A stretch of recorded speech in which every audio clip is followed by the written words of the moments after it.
Hello everybody and welcome back to a brand new episode of F122 My Team Career Mode here on the channel. I hope you're all having a great day. Today we have the French GP as Circuit Paul Ricard. Excited for this one here and see what happens in today's episode. As you can see, Trackhouse actually re-signing Oscar Piastri to an extension here for pretty much the remainder of the season just about now as well. Actually, we're going to start this episode out with some breaking news from Formula 1, actually specifically the FIA regarding what happened in the last episode with Pierre Gasly and Kevin Magnussen. Well, Pierre Gasly has been given 3 penalty points by the FIA after his incident with Kevin Magnussen in the Austrian GP. This was the second time Gasly has had an incident of the same manner, sparking the FIA to hand out penalty points to Gasly. And the incident was him placing himself in the middle of the pack, or in the middle of the track with an expired engine, causing a car to actually hit him and retire from the race there. So you can see we actually are making some facility upgrades there, trying to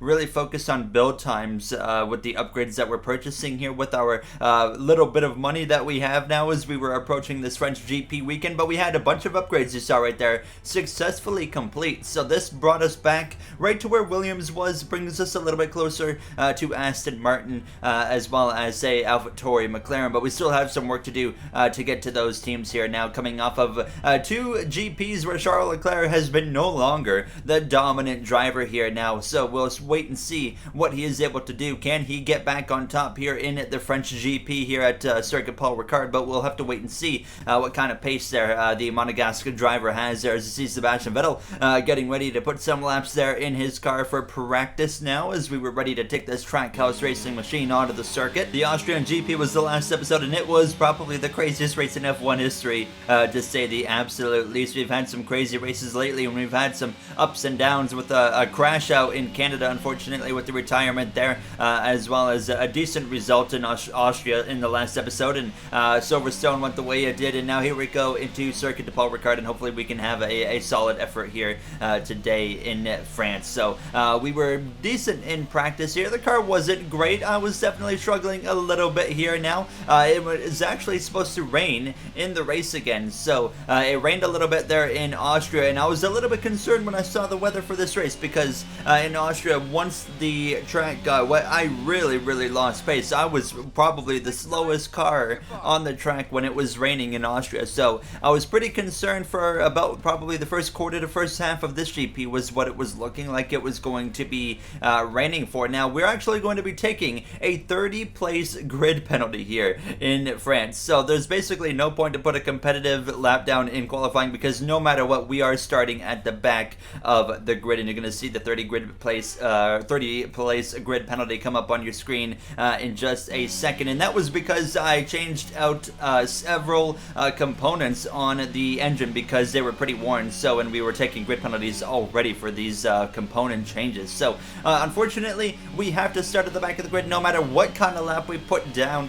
So I really didn't push very hard on this lap. I just said, okay, let's just make sure we just put at least a lap down, just kind of get more comfortable with the car, with the circuit as well. And we come through the final couple of corners, and I was overall happy with the pace of the car. I feel like we got something. I'm just concerned about the wet weather start of this race, but we crossed the line. We briefly go P19, but the lap, we knew it wasn't good because I didn't really put much of an effort into this lap, so we would end up dead last here in Q1 as expected. Actually, quite a ways off from what I thought we were going to be here. Look at that, about 7/10 of a second between myself and Piastri, and unfortunately Trackhouse P21, P22. Still work to do. Let's head to the grid here for the French GP.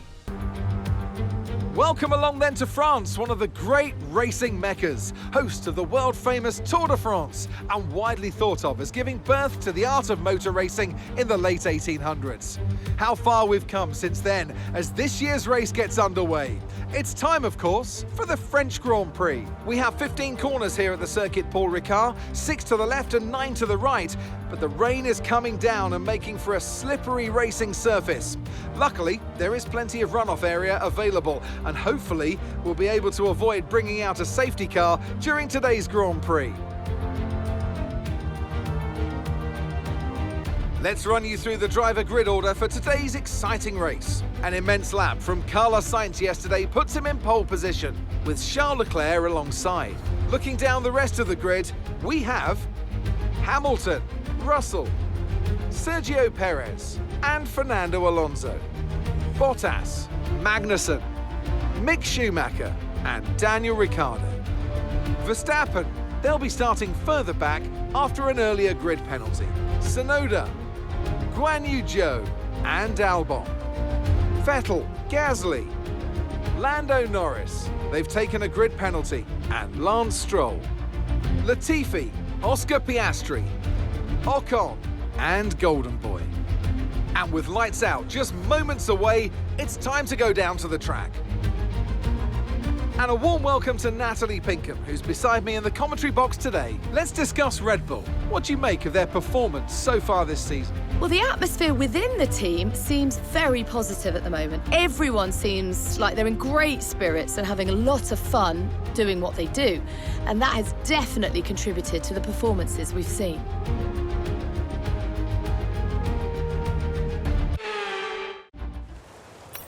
Ready to go here in France, but you saw the weather. There's a lot of rain here today, which is, like I said, what I am concerned about. Another thing I'm concerned about is this is a track very reliant on top speed, so this could also kind of be going against us a little bit here.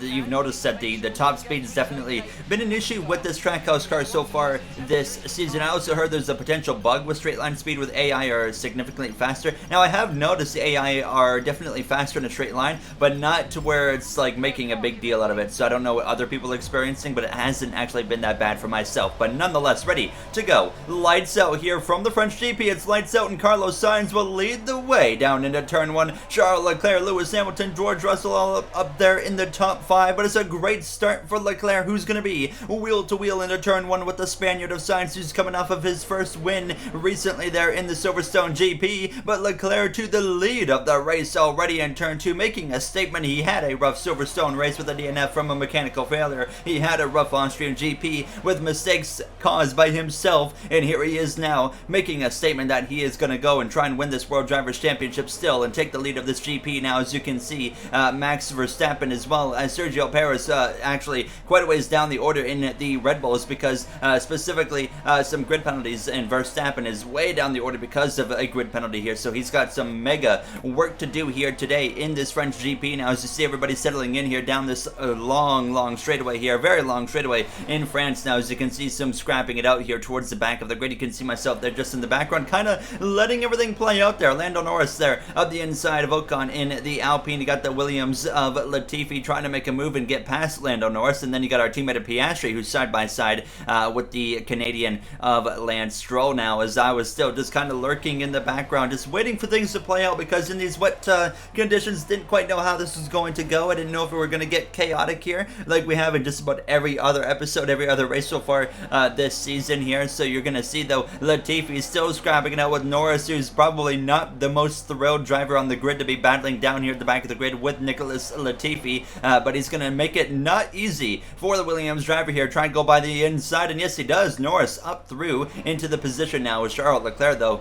cruising through on this opening lap after an absolutely lightning start. He is going to come through to lead this opening lap on this wet compound tire. We are scheduled, based off the approximate forecast, to transition into light rain conditions for a good chunk of time. So we'll probably be on the intermediate tire relatively quick, and then it's supposed to dry up about halfway through the race. So we'll be moving on to probably a medium or hard compound tire later in the episode. Now, remember when I said about my struggles in the wet conditions in Austria? Well, that was translating here into France as well. I was really struggling here in these wet compound tires, and I don't know what it was, if it was just my talent was horrendous here in these wet conditions, or if the AI are just OP in the wet conditions. You can see I was certainly making mistakes. I wasn't used to France. I've never driven France without a braking line in the wet conditions, so I feel like that was also playing a bit of a role, but I lost a significant amount of time in just a few laps. Lap 4,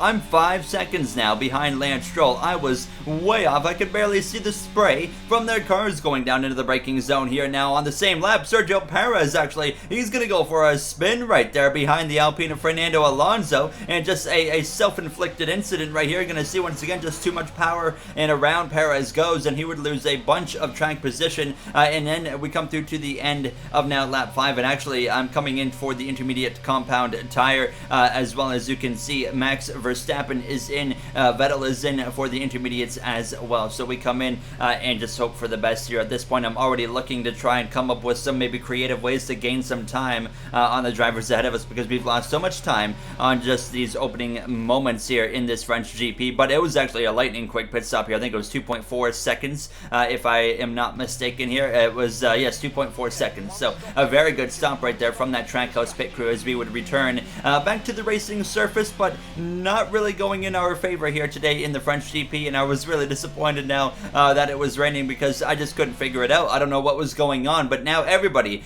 here within the next lap or two is flooding towards the pits here. You got Leclerc double stacking, Ferrari is actually, and so is Mercedes. They both do the double stack, and the intermediates were still on a pretty equal pace to the wet compound tires, so I didn't really see a point in double stacking there, and unfortunately Carlos Sainz and Lewis Hamilton are going to take big hits out of that double stacking strategy from both Mercedes as well as Ferrari.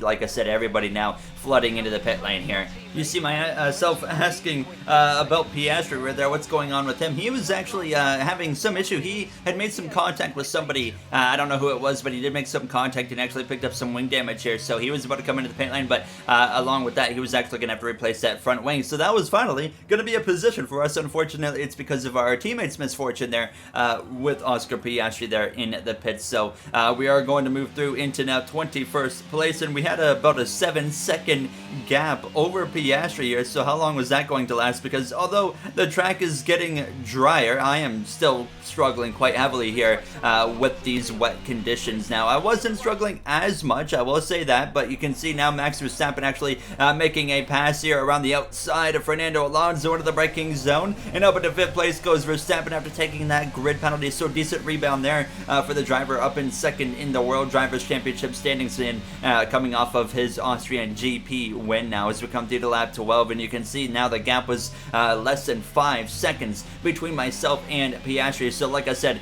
definitely still struggling here on lap 13. DRS enabled. The track still looks pretty wet to me, but before we came to the end of this 13th lap, Mark comes over the radio, asks me if I want to go onto a medium compound tire. So if they're giving me the opportunity to do so, we might as well take it. Well, I ended up being the only one on the pit lane this lap, so that was, as you could imagine, a little bit concerning. And then, well, they couldn't get the right rear wheel to come off properly, so that lost us about 3 extra seconds, I think. So not what we needed right there in terms of the pit stop. Yeah, it was 5.1 seconds, so just shy of a 3-second extra pit stop compared to our first 2.4 second pit stop here earlier in the Grand Prix. So, and actually I found out very quick that the medium compound tires, considering the track was still damp, but the medium compound tires were struggling hard to warm up. So this first sector and second sector, I was just sliding and I was hanging on for dear life. You can see it was like a boat. I could do nothing. I had to just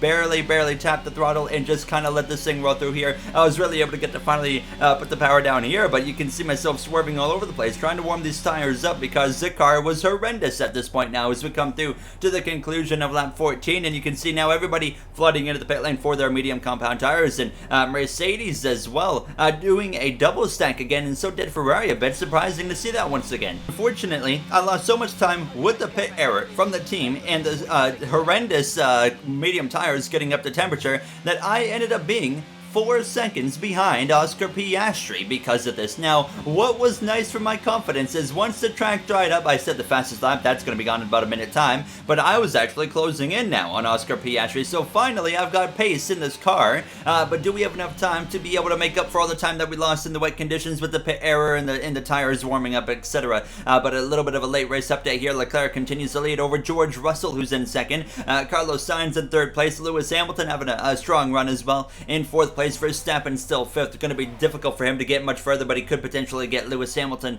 maybe at the most before this Grand Prix comes to a close now. You see Magnussen and Schumacher inside the points. Ricciardo as well holding on to a point currently, but Perez trying to rebound after his early spin on lap 4 to get back into the points, as well as you see Sebastian Vettel running well, but you see the rest of the order there. Zhou Guanyu having a rough race, and I still say that the Codemasters did him dirty with his rating in this game, and they better correct that soon before the next game comes out. But we nonetheless continue to ride around P21, P22 with this Trackhouse Racing team. But like I said, we finally had pace on the dry compound tire. We're closing the gap. It was down to 3.2 seconds between myself as well as Oscar Piastri.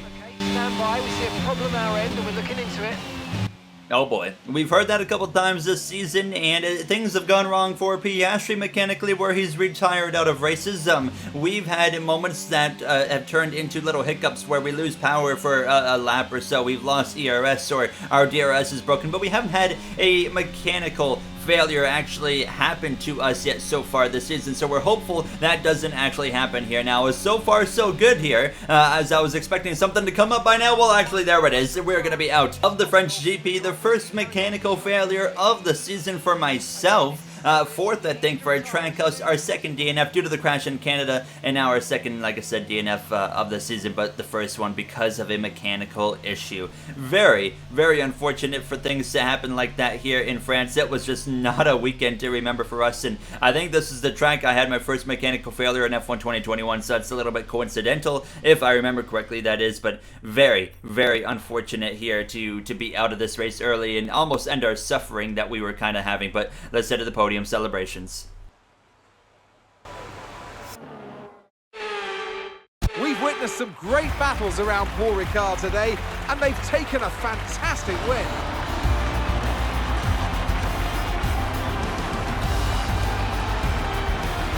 Natalie Pinkham, how do you think they were able to set themselves apart today? Well, I honestly feel it was down to the driver and car today. I mean, we can talk driver skill all day, but if you don't have a solid team to back that, you're never going to get anywhere. When you hit that sweet spot of having both an excellent driver and an incredible car, that's when you see results like those that we've witnessed today.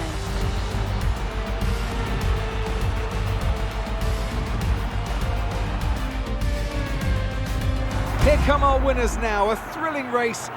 So Charles Leclerc, even after, simulating because we retired the last, 10 laps or so, still comes out on top over George Russell and Carlos Sainz. So great results for them, and Leclerc solidifies himself back up top on the top step of the podium, that is, and is going to extend his championship lead over both Carlos Sainz as well as Max Verstappen, who are in hot pursuit of Leclerc, but they're going to need some help now that Leclerc has gotten back on top. That's going to be big for his confidence and focus stat here on this game. That focus stat is so important here, so we'll have to wait and see what's going to happen here in the next Grand Prix. And actually, I'm excited for the next GP to get away from this, and I think it's a GP that could kind of benefit our car, but we'll highlight that in a moment here now as we check out the finishing order on the screen. So Bottas actually ended up having a retirement as well. Going to assume it was a mechanical failure there. As you can see, Max Verstappen did indeed get past Lewis Hamilton before the race came to an end, but Verstappen 80 points behind Leclerc now. Sainz is just over 100, so he's 102 behind Leclerc,